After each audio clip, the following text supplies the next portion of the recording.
Hi, I'm Linda. I'm Ed, the Dream Team. Today we're bringing 4 wonderful secrets to you of no money down, ways to buy homes with no money down.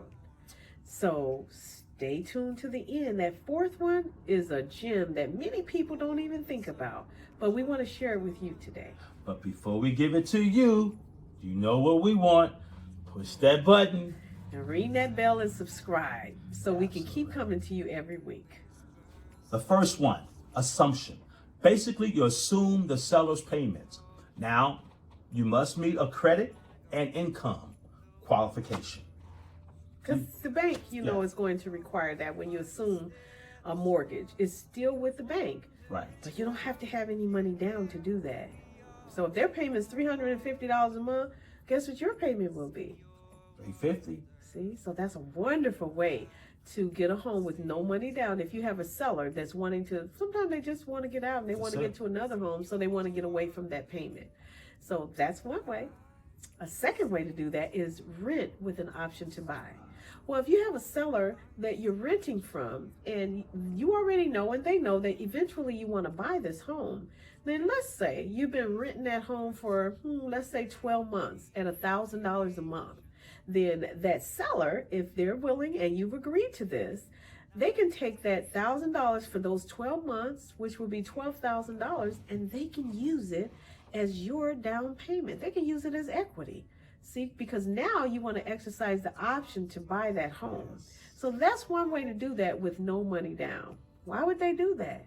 Well, one, you've already proved yourself to be a very good renter. You pay on time, you keep that house in tip-top shape, and now they're ready to sell it to you. And then on the other hand, the seller, they have someone occupying their home, they're getting their mortgage covered, and now they're ready to sell it at a market rate. The third one, quick claim deed.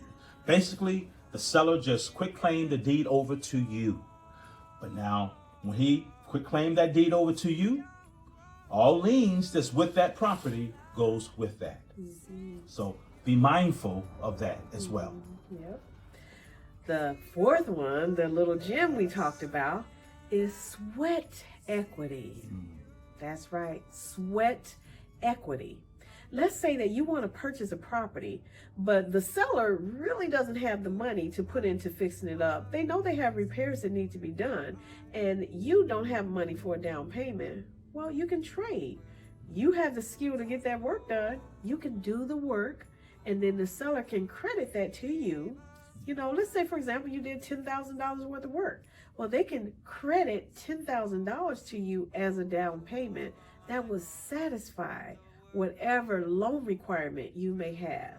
See, so that's another way, is sweat equity. You do the work, the seller credits you the money. A lot of times people don't think about that, but if you've got the skill, then you can get sweat equity into a home and keep from having to come out of your pocket with cash. It's a win-win situation. Win for you, win for the seller. They get the work done, you buy a house with your own sweat. There you go. So those are the 4 things we want to bring to you today. 4 ways that you can buy a house with no money down. Now, we know, too, that additionally, there are traditional loans such as VA. You can get a VA mortgage with 0 down. Wonderful mortgages. Another way is home buyer programs. We'll have links for those in this video. After this video, we'll have some links you can link on, and you can find out more about those programs if you're interested. Yes. Thank you so much. We really appreciate bringing this information into your home. Yes, we do, and thank you. Now, don't forget, subscribe. Push that button. And we'll see you every Tuesday and Thursday at 8 p.m. and sometimes in between. Bye-bye.